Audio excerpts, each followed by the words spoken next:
గురు సాక్షాత్ పరబ్రహ్మ తస్మై శ్రీ గురవే నమః. అఖండ మండలాకారం వ్యాప్తం యేన చరాచరం తత్పదం దర్శితం యేన తస్మై శ్రీ గురవే నమః.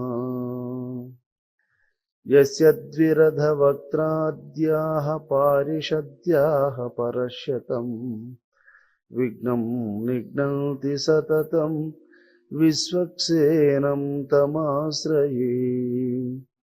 నారద వాల్మీకి కమలజ భారతులకు మృక్కి రామ కథా కూపారంబును మదించెదా శ్రీరామ కృపామృతంబు చేకొన విభుతుల్. సర్వలోక రక్షకుడైనటువంటి శ్రీమన్నారాయణమూర్తి పాద పద్మములకు శిరస్సాష్టాంగ నమస్సుమాంజలి. జగద్గురువైనటువంటి వశిష్ఠ మౌనీంద్రుల వారి పాదపద్మములకు శిరస్సాష్టాంగ నమస్సుమాంజలి. బ్రహ్మమానస పుత్రుడైనటువంటి వశిష్ఠ మౌనీంద్రుల వారు రామచంద్రమూర్తికి అనేక ఉపాఖ్యానములను ఉపదేశిస్తూ భగవంతుడనేవాడు ఉన్నాడు, ఇది సత్యము.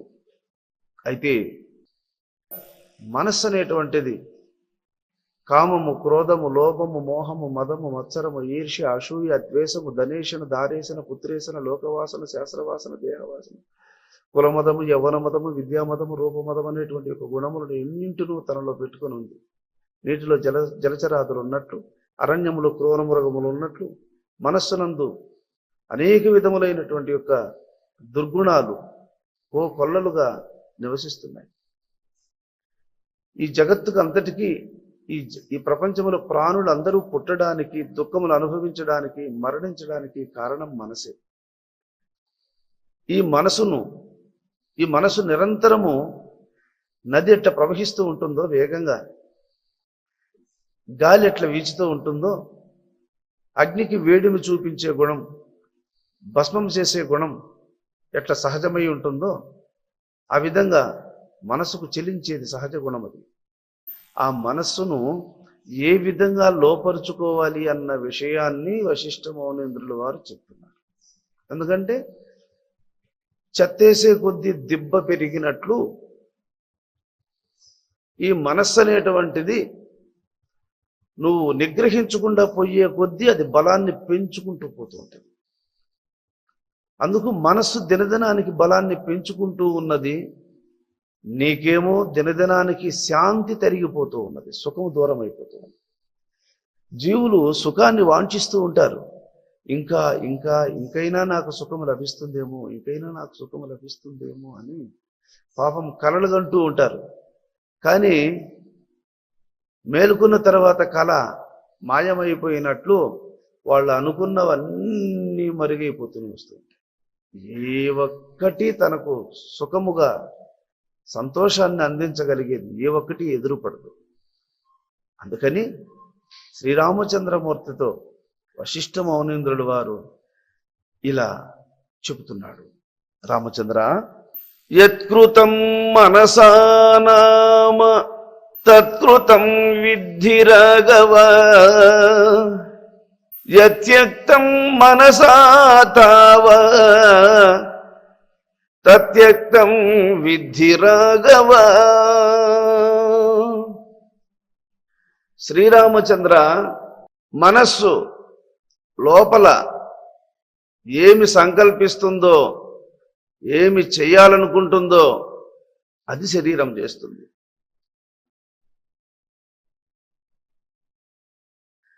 మనస్సు ఎక్కడికి వెళ్ళాలనుకుంటుందో, ఎక్కడికి వెళ్ళకూడదనుకుంటుందో అదే చేస్తుంది.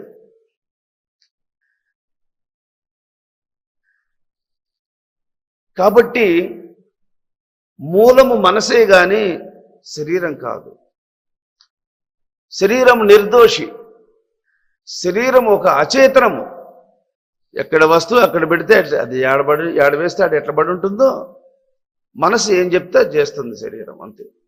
మనసు ఏమీ చెప్పకపోతే శరీరం ఏం చేయదు, గమ్మున ఉంటుంది. కాబట్టి మనస్సే దీన్ని తయారు చేసుకున్నది, మనస్సే దీన్ని తన అధీనములో పెట్టుకుని ఉంది. అందుకని యత్కృతం మనసా నామా తత్కృతం విద్ధి రాఘవ. మనసు ఏమి సంకల్పిస్తుందో శరీరం అది చేస్తుంది. యత్కృతం మనసా తావా తత్యక్తం విద్ధి రాఘవ. కాబట్టి మూలము మనసే గాని శరీరము కాదు. విలువైనటువంటి మన సొమ్ము దొంగల చేతిలో పడిపోయింది, అది వస్తుందనే నమ్మకం ఏముంది? అట్లా మన శాంతి, మనం పొందాల్సిన సుఖము మనసు చేతిలో పడిపోయింది. అది అసాధ్యమైంది, మించింది. ఈ ప్రపంచంలో మన వంటి వాళ్ళు ఎంతమంది పుట్టురో వాళ్ళందరినీ ముగిచ్చేసింది మనసే. ఇప్పుడు ఏ 40-50 సంవత్సరాల నుంచి ఇప్పుడున్న బ్యాచ్ ఉంది. 100 సంవత్సరాలకు ముందు ఇంకొక బ్యాచ్ ఉండేది. ఇప్పుడు ఎంతమంది ఉండారో అంతమంది ఇంకొక బ్యాచ్ ఉండేది. ఆ బ్యాచ్ అంతా పోయింది. అంతకుముందు 100 సంవత్సరాలకు ముందు ఇంకొక బ్యాచ్ ఉండేది. ప్రతి 100 సంవత్సరాలకు ఒకసారి ఒక బ్యాచ్ మారిపోతూ ఉంటారు. అంటే ఒక అదునుకు అందరూ పైర్లు పెడతారు, ఇంచుమించు 10-20 రోజుల లోపు పంట తీసేస్తారు. అట్లాగా ఈ మనస్సు అనేటువంటిది ప్రపంచాన్ని అట్లా సృష్టిలోకి తీసుకొచ్చి సర్వప్రాణులను తనకిష్టం వచ్చిన రీతిలో నడిపించి మళ్ళీ కాలరాచేస్తూ ఉంది. కనుక మనస్సుకు అందరూ జగమంతా మనస్సుకు లోపడే ఉంది రామచంద్ర. ఇట్టి మనస్సును స్వాధీనము చేసుకున్నవాడెవడో వాడు మాత్రమే పరమేశ్వరుని దర్శించగలుగుతాడు. యస్యాచ ఫలతాం యాతం మనోమననవర్జితం అనుత్తమ పదేనాసౌ ధ్యానేనానుగతో నగా. ఎవడు మనస్సు యొక్క చేష్టలను, దానివల్ల కలిగే ప్రమాదాన్ని గుర్తించి దానిని జయించుట కొరకై పెద్దలను ఆశ్రయించి పెద్దల ద్వారా యోగాన్ని అభ్యసించదగిన విధానము తెలుసుకొని తన యందే విత్తనములో ఒక చెట్టు వేర్లను, కొమ్మలను, ఆకులను విస్తారంగా ఉత్పత్తి చేయగలిగిన శక్తి విత్తనములో ఎట్లా ఒదిగి ఉంటుందో, నెమలి గుడ్డులో నెమలి అనేటువంటి పక్షికి ఎన్ని రంగులు ఉంటాయో, దాని ఈకలు ఎంత అందచందములు ఉంటాయో అవన్నీ కూడా నెమలి గుడ్డు లోపల ఎట్లా అణిగి ఉంటాయో, అలాగా సృష్టి రహస్యాలను అన్నింటినీ తన గుప్పిట్లో పెట్టుకొని ఉండేటువంటి మనసును ఎవడు పట్టడానికి ప్రయత్నిస్తాడో అటువంటి ధీమంతునికి సర్వసంగ పరిత్యాగులు, చిరకాల సాధనా పరులు, ఇంద్రియాదుల పట్ల బహుజాగరూకత కలిగిన వారు, మనస్సు యొక్క చేష్టలన్నీ చక్కగా తెలిసిన వారు, మనస్సును ఎక్కడ స్వాధీనమనర్చుకొనవచ్చును బాగా తెలిసినటువంటి పెద్దలను సేవించి వారి యొక్క సాయుధ్య బలము, శాస్త్రాధ్యయనము ద్వారా ఎవడు మనస్సు పట్ల యోగశక్తితో దానిని నిరోధించడానికి ప్రయత్నిస్తాడు, వానికి మనస్సు స్వాధీనమయ్యే తీరుతుంది రామచంద్ర. కనుక పెద్దల సాంగత్యము అత్యావశ్యకమై ఉన్నది. సజ్జన సాంగత్యము ద్వారా మనస్సు ప్రబోధమును పొందుతుంది. ప్రబోధము అనగా జ్ఞానం. ఎదురు బొంగలు పొడవుగా పెరిగిన తరువాత ఒకదానిని ఒకటి పెనవేసుకునేస్తాయి. ఈ ఎదురు ఇలా ఉంటే ఇంకొక ఎదురు దాని మీద పడి ఇలా ఉంటది. పెద్దగా గాలి వీచినప్పుడు ఒకదాని మీద ఒకటి ఇలా కిర్రు కిర్రు కిర్రుమని రాపిడి ఏర్పడుతుంది. గాలి వేగంగా వీచినప్పుడు స్పీడ్గా ఇవి రాపిడి ఏర్పడడం వల్ల అక్కడ హీట్ ఏర్పడి ఆ రెండు ఎదుర్ల మధ్యలో అగ్గి పుడుతుంది. ఆ రెండు ఎదుర్ల మధ్యలో అగ్గి పుట్టి ఆ ఎదురుగుమికి తగులుకుంటుంది. ఆ ఎదురుగుమికి తగులుకున్నటువంటి అగ్ని క్రమక్రమంగా అడవినంతటి గాలి చేస్తుంది. ఎట్లయితే ఎదురుల యొక్క రాపిడితో ఎదురుగుములోనే అగ్గి పుట్టి ఆ ఎదురునే కాకుండా అడవినంతటిని ఎట్ట కాల్చుతుందో అదే విధంగానే మనస్సులో జ్ఞానం అనేది విచారము వల్ల కలుగుతుంది. విచారము అనగా ఎవనికి బ్రహ్మజ్ఞానమును పొందవలెననడి ఇచ్చ ఉండదో వాడు పురుగు కంటే నీచుడంటాడు. పురుగులు ఆకుల మీద అలా వెళుతూ ఆకులు మాత్రం కొరుకుతూ ఉంటాయి, అంతకంటే ఎక్కువ హాని చేయవు. కానీ జ్ఞానము లేని మానవుడు ఎన్ని తప్పులైనా చేసేస్తాడు, ఎందరికైనా మోసం చేస్తాడు, ఎన్ని అబద్ధములైనా ఆడుతాడు, ఎందరికైనా ద్రోహం చేస్తాడు, చేయరాని తప్పులు ఎన్నో చేసేస్తాడు. కాబట్టి నీచపు పురుగు కంటే కూడా బ్రహ్మజ్ఞానము లేని మానవుడు నీచుడని చెప్పబడుతోంది. అటువంటి విచార జ్ఞానము లేనటువంటి మానవుడు అధమాధముడవుతాడు. కనుక మనోజయమునకు జ్ఞానమే నిజమైనటువంటి ఉపకారి. మనస్సును జయించగలిగిన సమర్థత ఒక్క జ్ఞానమునకే ఉన్నది. జ్ఞానము ఆత్మ యొక్క స్వరూపమని చెబుతూ ఉన్నాడు రామ. ఎవడు ధారణ శక్తి చేత, ధారణ అంటే నిలుపుకొనుట, భగవత్ స్వరూపాన్ని జ్ఞానముతో ఎవడు మనస్సులో ప్రతిష్ఠిస్తాడో వాని మనస్సు కొమ్మలు చెలిగేసిన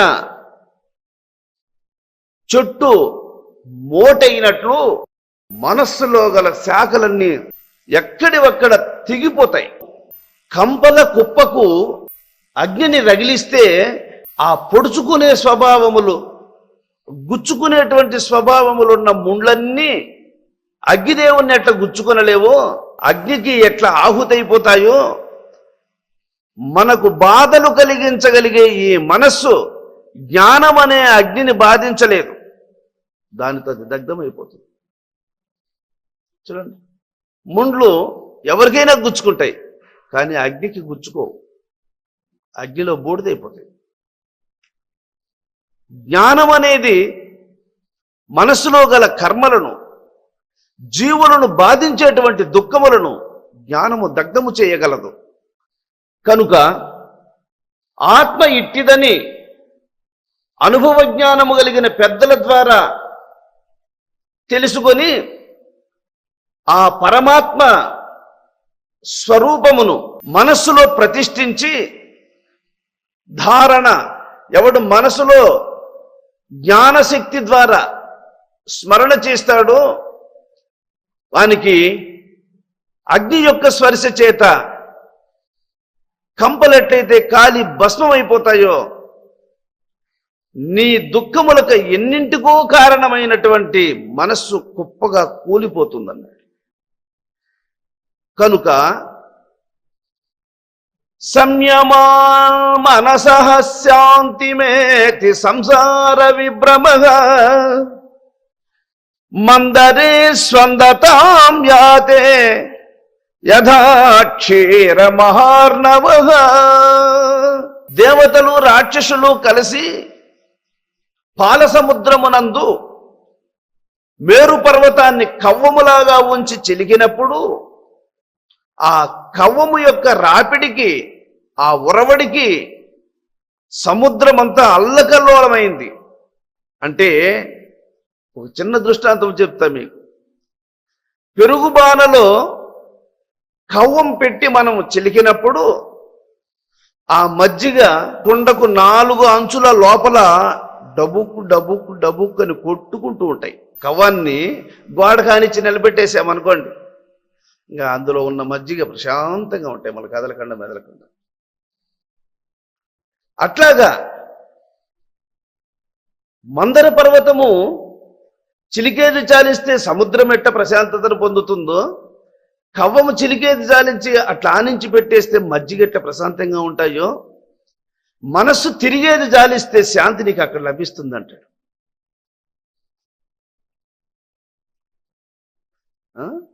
కాబట్టి ఆ శాంతి లభించాలి అంటే మజ్జిగ చుక్క వల్ల పాలల్లో మార్పు వచ్చినట్లు బ్రహ్మజ్ఞానుల యొక్క సాంగత్యము ద్వారా, వాళ్ళు ఉపదేశించిన తారక మహామంత్ర స్మరణ ద్వారా నీ మనస్సులో గల బంధములు తెగిపోతాయి.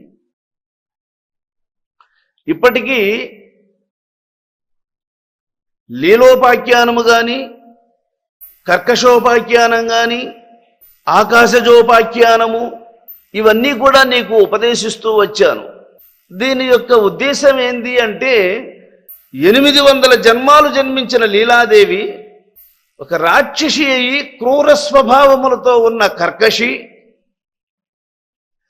వీళ్ళందరూ కూడా మనస్సుకు లోబడి మనస్సును దాటలేక ఎన్ని జన్మాలు ఎన్ని తిప్పలు పడారో, దీనికంతటికీ మనసే కారణమని, కనుక మనస్సును జయించడానికి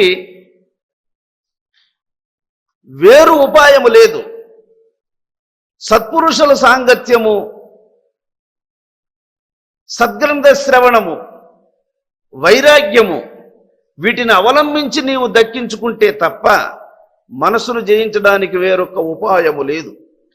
మనస్సును జయించకుండా ఉన్నంత వరకు నీకు జనన మరణములతో కూడిన అనేక జన్మములతో సంబంధము నీకు తొలగదన్న విషయాన్ని చెబుతూ ఇంకా ఇలా అంటున్నాడు, రఘుకులేశ్వర మనసో వృత్తయోయాయ భోగ సంకల్ప విభ్రమగా సంసార విషవృక్షాణం తాయేవాంకుర ప్రజ్ఞయః. నేను ఎన్నో తినాలి, ఎన్నో అనుభవించాలి అనే నీ మనస్సులో కోరికలున్నాయే, ఇవే విషమనే విషవృక్షానికి ఉదయించే విత్తనాలు. నీ మనస్సు ఎన్నిటినో వాంఛిస్తూ ఉంది, ఎన్నిటినో కోరుతూ ఉంది. వాటిని అనుభవించాలనేటువంటివి ఎన్నిటినో ఇప్పటికి అనుభవించినవన్నిటినీ మళ్ళీ గుర్తు చేసుకొని మళ్ళీ మళ్ళీ అనుభవించాలనేది ప్రణాళిక వేస్తూ ఉంది. ఇవన్నీ కూడా విషవృక్షము నుండి భూమి మీద రాలినటువంటి విత్తనములే అని గ్రహించు. విషయములను అనుభవించవలెనని వాంఛను జ్ఞానముతో తొలగించుకోవాలి అనే విషయాన్ని అస్య చిత్త మహావ్యాధే చికిత్సాయాం పరమౌషధం స్వాయత్తం శృణు వక్ష్యామి సుసాధ్యం స్వాదు నిశ్చితం. మనస్సుకు ఈ వ్యాధి అనాదిగా తగులుకున్నది, దాని స్వభావాన్ని అది వదలలేదు. కనుక దీనికి వైద్యము, దీనికి మెడిసిన్ నేను చెబుతా. రామా, నేను ఉపదేశించినటువంటి ఈ జ్ఞానము ద్వారా, ఈ మందు ద్వారా ఈ మనోరోగాన్ని నీవు సులభంగా తొలగించుకొనగలవు అని చెబుతూ, త్యజన్నభిమతం వస్తు యతిష్టతి నిరామయః జితమేవ మనస్తేన బాహ్యం ప్రసరంగుత. నీకు ఏవేవైతే ఇష్టములు ఉంటాయో వాటన్నిటినీ మనసులో వాటిని తలెత్తనివ్వకుండా దేన్ని కావాలని ఒక్కొక్కరికి ఒక్కొక్కటి ఇష్టం ఉంటుంది. అవి ఇన్నని చెప్పలేం. ఒకరికి పూరేడిని మేపడం అంటే ఇష్టం, కొందరికి పశువులను మేపడం అంటే ఇష్టం, కొందరికి పందులను మేపడం అంటే ఇష్టం, కొందరిని కోతిని పోషించి దాన్ని ఆడించుకోవడం అంటే ఇష్టం, కొందరికి కుక్కని పెంచడం అంటే ఇష్టం. కుక్కను కూడా స్కూటర్లో పెట్టుకొని కారులో కూడా పెట్టుకొని పోయేదంటే వాళ్ళకి ఇష్టం. తిరుగుతూ ఉండేవాళ్ళు మనం చూస్తూనే ఉన్నాం. కొందరికి డ్రింక్ చేయడం అంటే ఇష్టం, కొందరికి క్రికెట్ అంటే ఇష్టం. రకరకాలైనటువంటి ఇష్టాలండి. ఒకటేమిటి, దీన్ని బట్టి మీరు ప్రణాళికను అర్థం చేసుకోవాలి. ఎన్నింటితోనూ ఇష్టం ఉంటుంది. ఈ ఇష్టాలనే ఈ మనస్సు చెత్తేసే కొద్దీ, కట్టెలేసే కొద్దీ అగ్గి మంట పెంచుకుంటూ పోయినట్లు, మేత అందే కొద్దీ అగ్నిదేవుడు మంటను ఇంకా పెంచుకుంటూ పోయినట్లు, నీవు ఈ ప్రపంచ వస్తువుల మీద ఇష్టాన్ని పెంచుకునే కొద్దీ మనస్సు బలాన్ని పెంచుకుంటూ పోతుంది. అందుకని నీవు నాకు ఇష్టమైన వాటినే వదిలేస్తే ఇంకా సుఖం ఏముందబ్బా అనుభవించేదానికి అని నువ్వు అనుకోవచ్చు, అనుకుంటావు కూడా. ఎందుకంటే ఏవేవైతే ఇష్టంగా ఉంటాయో వాటిని అనుభవిస్తేనే కదా సుఖము అనుకుంటావు. నువ్వు కోరుకునేవన్నీ నీకు దుఃఖమునికి కారణములు అవుతాయి. చేప ఎర్ర మాంసం అంటే దానికి చాలా ఇష్టం, కానీ అది ఆ మాంసాన్ని వాంఛించి గాలానికి తగులుకునేస్తుంది. మిడతకు ఎర్రటి పండు అంటే దానికి చాలా ఇష్టం, అందుకని అది అగ్గిని చూసినప్పుడు అబ్బో ఇది భలే ఎర్రగా ఉంది, ఈ పండును తినాలని అగ్గితో పడిపోతుంది, అందులో పడి చచ్చిపోతుంది. వేటగాన్ని చూడండి మీరు, గింజలంటే పక్షులకు చాలా ఇష్టం, అందుకే వాడు గింజల్ని మరగబోస్తాడు. నీళ్ళు ఉండే చోట గింజలు మరగబోసి ఆడనే వల పన్నుతాడు, వల పన్ని వాటిని పట్టుతూ ఉంటాడు. ఏది నీకు ఇష్టమో అదే నీకు మెడకు ఊరి తగులుకుంటుంది, పట్టడానికి అదే కారణం. అందుకని మొట్టమొదట నీకు దేని మీద అయితే అత్యధికమైనటువంటి వాంఛ ఉంటుందో దాన్ని త్యజించమని చెబుతూ, స్వాయత్తమేకాంతహితం స్వేచ్ఛిత త్యాగవేదనం యస్య దుష్కరతాం యాతం దిక్తం పురుష కీటకం. ఎవడు కోరికలను వదులుకుంటే బాగుపడతావు అన్న విషయము తెలిసి కూడా దానిని ఎవడు వదలడో వాడే మానవులలో నీచుడు.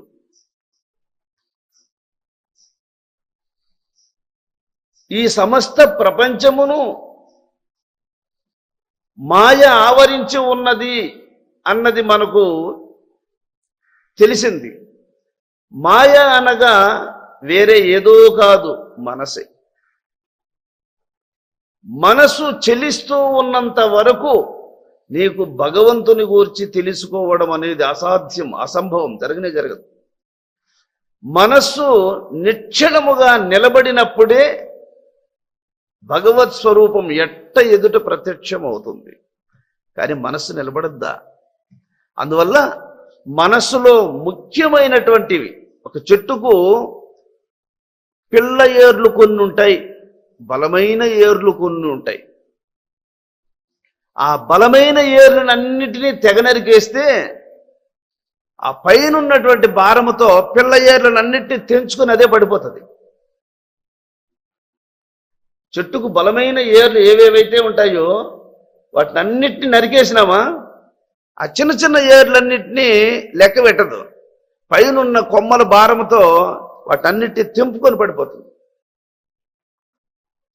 చిన్న చిన్న ఏర్లను మాత్రం తెంపేసి పెద్ద ఏర్లను అట్లే పెట్టావా, ఆ బలమైన ఏర్లు సహాయంతో చెట్టు భూమిని గట్టిగా పట్టుకొని ఉండడమే కాకుండా పిల్ల ఏర్లను మళ్ళా ఉత్పత్తి చేసుకోగలుగుతుంది. అందుకని నీ మనస్సుకు ఏవి బలము అంటే ఇష్టమైనటువంటి కోరికలన్నీ మనస్సుకు చెట్టుకు బలమైన ఏర్లు ఎట్లాంటివో మనస్సుకు బలమైన పట్లు కూడా అవి.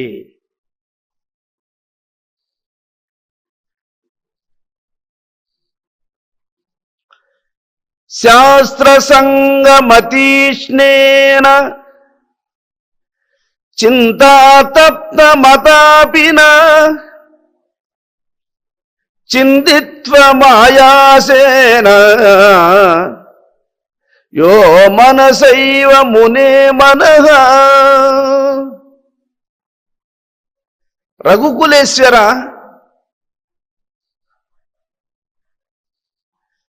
కోరికలను విడుచుట, మనస్సును జయించుటకు ఉపాయం ఒకటి చెప్తా విను. ఒక మహారాజును జయించాలి అంటే ఏ కూలి చేసుకునేవాడు పోయి ఆయన్ని ఎదిరించాలి అంటే సాధ్యం కాదు. రాజును రాజైతేనే జయించగలుగుతాడు. ఒక రాజును జయించాలంటే ఇంకొక రాజైతే ఆ తగినటువంటి యొక్క సైన్యముతో ఆయుధ సంపత్తితో వాడిని ఎదిరించగలుగుతాడు, జయించగలుగుతాడు. అలాగా మనస్సును జయించాలి అంటే మనసుకే అది సాధ్యము. మనసును జయించాలి అంటే అది మనసుకే సాధ్యం, ఇంకొకరికి సాధ్యం కాదు. అందువల్ల మనసే మాయా మృగమవు, మనసే మాయ యగు, దాని మరువక ఎందును, మనసును తెలిసిన మనసందే ముక్తి కలుగు మహిళ వేమ అంటాడు వేమన గారు.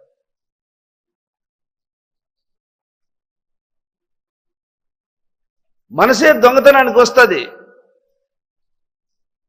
ఆ మనసే యజమాని లేపుతుంది. అదో దొంగ పట్టుకోరా అని మనసే తరుముతుంది వాడిని. మనసే దొంగని పిలుచుకొస్తుంది, మనసే యజమాని లేపుతుంది. ఈ మనసే దొంగను తరిమేటట్టు చేస్తుంది. దాని లీలలు ఎవరికి అర్థం కావు. అందుకని జ్ఞానము కూడా మనసులోని ఒక భాగమే. మానవులలోనే గుణవంతులు ఉంటారు, రాళ్లల్లోనే రత్నాలు ఉంటాయి. ఇప్పుడు రాళ్లల్లోనే విగ్రహాలకు పనికొచ్చే రాళ్ళు వేరే, ఉంగరాలకు పనికొచ్చే రాళ్ళు వేరే, పునాదులు వేయడానికి పనికొచ్చే రాళ్ళు వేరే. చూడు, విగ్రహం చేసేది కూడా రాయే, ఉంగరానికి వేసేది కూడా రాయే, పునాదులకు తీసి పునాదులు కడుతూ ఉన్నది కూడా రాయే. ఇవన్నీ రాళ్లే, కానీ వీటిల్లో మేలైనటువంటి క్వాలిటీ కలిగినటువంటి రాళ్ళు ఎన్నో ఉన్నాయి చూడు. అలాగే కొయ్యలలో కూడా, పొయ్యిలో పెట్టేవి కూడా కొయ్యలే, భవనాలను నిర్మించడానికి ఉపయోగించేది కూడా కొయ్యలే, సింహాసనాలు చేసేది కూడా కొయ్యలే. వీటిలో ఉపయోగపడేటివి ఉన్నాయి చూడు. అలాగే మనసులో కూడా కీడు చేసే గుణాలు ఉన్నాయి, మంచి చేసే గుణాలు కూడా ఉన్నాయి. మనసులో కీడు చేసే గుణాలు ఉన్నాయి, మంచి చేసే గుణాలు ఉన్నాయి. వీటి రెండింటినీ వేరు చేసేది వడగట్టినప్పుడు నీటిలో ఉన్నటువంటి వేస్ట్ని ఎట్లయితే వేరు చేస్తుందో, జల్లెడ పట్టినప్పుడు మెరికెలినట్టయితే డివైడ్ చేస్తుందో, జ్ఞానం అనేది మనసులో గల దోషాలను అట్లా వేరు చేస్తుంది. మనసులోనే పుట్టినటువంటి, ఎదురులోనే పుట్టినటువంటి అగ్ని ఎదురును కాల్చేసినట్లు మనసులోనే జ్ఞానం ఉదయించినట్లయితే, ఏ జ్ఞానము కూడుగుడ్డలను సంపాదించే జ్ఞానం కాదు, సంసారాన్ని పోషించుకునే జ్ఞానం కాదు, అది సామాన్య జ్ఞానం. అది ప్రతి జీవికి ఉంది. పక్షి కూడా 4 గింజలు సంపాదించుకోవడానికి ఏదో ఉపాయం చేస్తుంది, ఎక్కడికో చోటికి పోతుంది, పంట చేను కడిపి 4 గింజలు తినేసి వస్తుంది. దానికి కూడా తెలివి ఉంది బతకడానికి. ఈ తెలివే కాదు, పరమాత్మను తెలుసుకోవడానికి ఉపయోగించబడేటువంటి తెలివి ఏదో అది నిజమైనటువంటి తెలివి. భగవంతుని తెలుసుకునేటువంటి యొక్క తెలివి లేకపోతే మిగతా తెలివిలు ఎన్నున్నా ప్రయోజనము లేదు. అందుకని ఆచారి ఉక్కుతో ఒక చీర్ణాన్ని చేసి దానికి బాగా పదును పెట్టబడి ఉంటుంది, దాన్ని చీర్ణము అంటారు దాన్ని. అదే ఉక్కును పొయ్యిలో మెత్తగా ఎర్రగా కాంచి ఈ చీర్ణముతో ఆ మెత్తగా కాగినటువంటి యొక్క ఉక్కు రాడ్డును తెగనరుకుతాడు. చూసావా? పదును పెట్టినటువంటి చీర్ణముతో మెత్తగా కాగినటువంటి యొక్క రాడ్డును ఎట్లయితే తెగనరుకుతాడో అదే విధంగానే జ్ఞానం అనేటువంటి చీర్ణముతో నీ మనస్సును ధ్యానము చేత బాగా మనస్సును బాగా పక్వానికి తీసుకొచ్చి తెగదించమంటాడు. దానికి అదే గురువు. ఇనుముకి ఇనుమే గురువు, మనసుకు మనసే గురువు. మనసును మనసైతేనే తెలుసుకుంటుంది. ఇప్పుడు నీ మనసు ఏం చేస్తా ఉంది అనేది వాడిని అడుగు చెప్తాడేమో. ఒరే నాయనా, నా మనసు ఏం చేస్తా ఉందో నువ్వు చెప్పురా. అడుగు, అది ఇంకొకరికి కనపడుతుంది. కాబట్టి మనసుకు మనసే తెలుసుకోగలుగుతుంది, మనసును మనసే తెలుసుకోగలుగుతుంది. ఇప్పుడు నా మనసు ఏం చేస్తా ఉండేది నాకు తెలుస్తుంది. నీ మనసు ఏం చేస్తా ఉంది, యాడికి పోతా ఉంది, యాడుంది అనేది నీకు తెలుస్తుంది. కాబట్టి ఆ తెలుసుకునేది ఏది? అదే జ్ఞానం. ఆ పోతా ఉండేది ఏది? అదే మనసు. ఆ ఇష్ట ప్రకారం పోతూ ఉన్నది మనస్సు, ఆ పోతున్న దానిని గమనిస్తూ ఉండేది జ్ఞానం. ఈ జ్ఞానానికి, ఈ జ్ఞానం తెలుసుకుంటా ఉందే గాని పోతూ ఉన్నటువంటి యొక్క మనసును నిగ్రహించే సత్తా దీనికి లేదు. అందువల్ల అది ఇష్టం వచ్చినట్టు పోతుంది. పాలపళ్ళు దూడను మడక నేర్పించు, అది నువ్వు చెప్పినట్లు వింటుంది. ఒకవేళ ఎగిరినా దూకినా అది నీకు లోపడుతుంది. ఆరుబళ్ళకు వచ్చిన కోడను మడకగట్టు, తొక్కేస్తుంది, మడకలు ఇంచేస్తుంది. పట్లేము దాన్ని, ప్రమాదం దాని దగ్గరికి పోతే. చూసావా? మనసు అట్లాంటి. కాబట్టి మనసును లోపరుచుకోవాలంటే బలీయమైనటువంటి యోగ సాధన, చిరకాల సాధన, మహనీయుల యొక్క సేవ, వాళ్ళ యొక్క బోధ. భయపడగా సుగ్రీవుడు ఎట్లయితే రామచంద్రుని సహాయంతో వాలిని ఎట్లా ఎదిరించగలిగాడో ఆ విధంగా భగవత్ సహాయము జ్ఞానమునకు అవసరం. కాబట్టి జ్ఞానము మనస్సు ఏం చేస్తా ఉందో తెలుసుకుంటుంది కానీ మనసును నిగ్రహించలేదు. మనసును నిగ్రహించాలంటే జ్ఞానమునకు ఏం కావాలా? స్మరణ, భగవంతుని యొక్క స్మరణ కావాలి.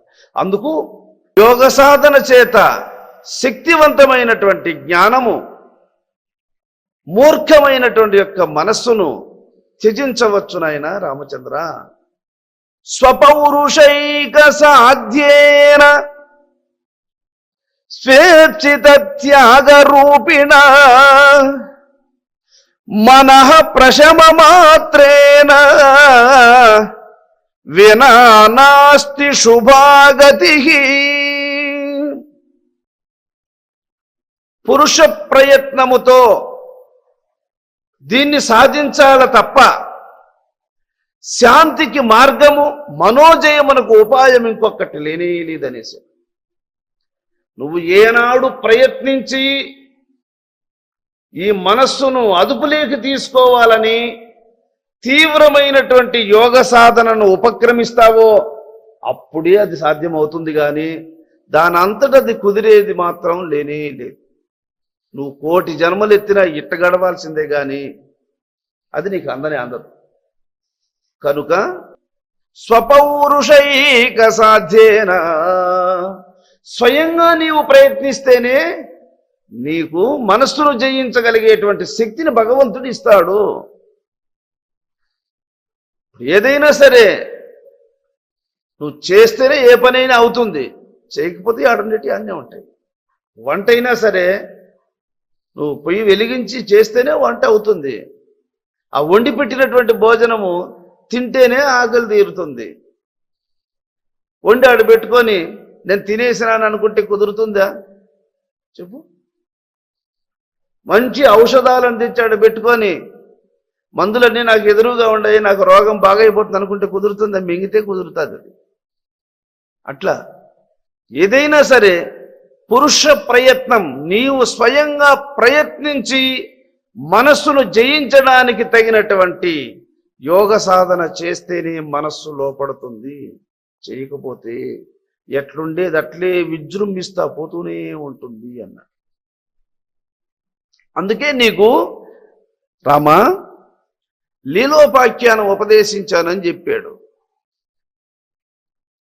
లీలావతీదేవి తన భర్తను కోల్పోయి సరస్వతీదేవిని ప్రార్థించి, అమ్మా నా భర్త ఎక్కడున్నాడో నాకు చూపించు, ఆయన ఏ లోకంలో ఉన్నాడో అని అడిగితే అప్పుడు ఆమె నీ భర్త ఇంకొక జన్మలో ఉన్నాడమ్మా అని చెప్పింది. నువ్వు చెప్పిన మాటను నేను ఎలా నమ్మగలనమ్మా? ఏమైనా చెప్పవచ్చు, ఎవరైనా చెప్పవచ్చు, నీ భర్త ఆడుండాడు ఏడుండాడని, కానీ నాకు అది ప్రత్యక్షంగా చూపిస్తావా? చూపించమ్మా అని అడిగింది. ప్రత్యక్షంగా నీకు చూపించాలి అంటే ఈ నేత్రములు పనికిరావు, నాతో కూడా వచ్చి నువ్వు చూడాలి అంటే ఈ శరీరము అక్కడికి పనికిరాదు.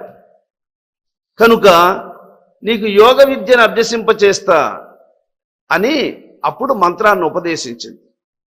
స్థూల శరీరాన్ని వదిలిపెట్టి సూక్ష్మ రూపము జ్ఞానమయ దేహముతో సరస్వతీదేవితో కలుసుకొని భర్త ఎక్కడున్నాడో ఆ దేశానికి పోతారు ఇద్దరు. రహస్యంగా ఆకాశ మార్గంలో వెళ్ళి అక్కడ ఉన్నటువంటి విధూరథుడు అనేటువంటి రాజు రూపంలో రాజ్యాన్ని పాలిస్తూ ఉన్నాడు. చూస్తుంది, అబ్బో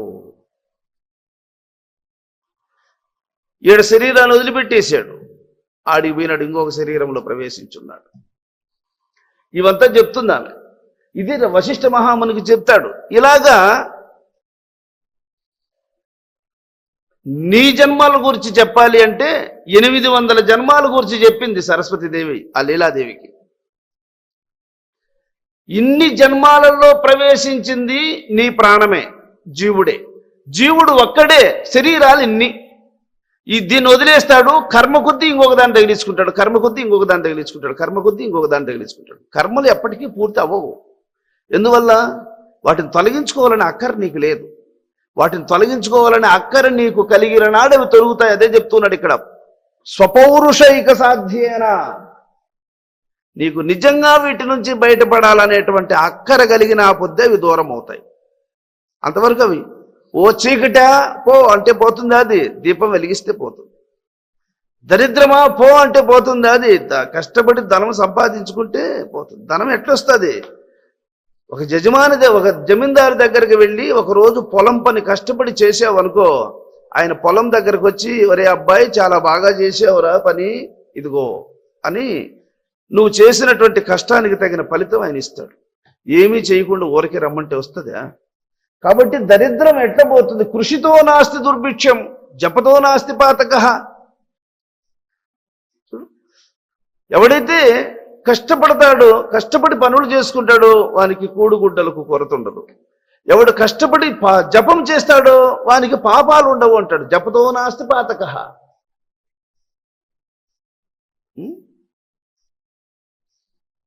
బ్రహ్మముహూర్తంలో నిద్ర లేచి అప్పుడు స్నానం చేసుకొని ఉచితాసనము మీద కూర్చొని పరమేశ్వరుని మనసులో చింతన చేసినట్లయితే ఆ మనసులో జ్ఞానము ఉదయిస్తుంది.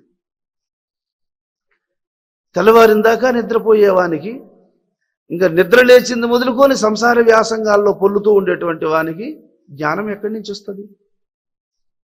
పవిత్రమైనటువంటి మానవ జన్మాన్ని కాపాడుకోవడం వానికి ఎలా సాధ్యమవుతుంది?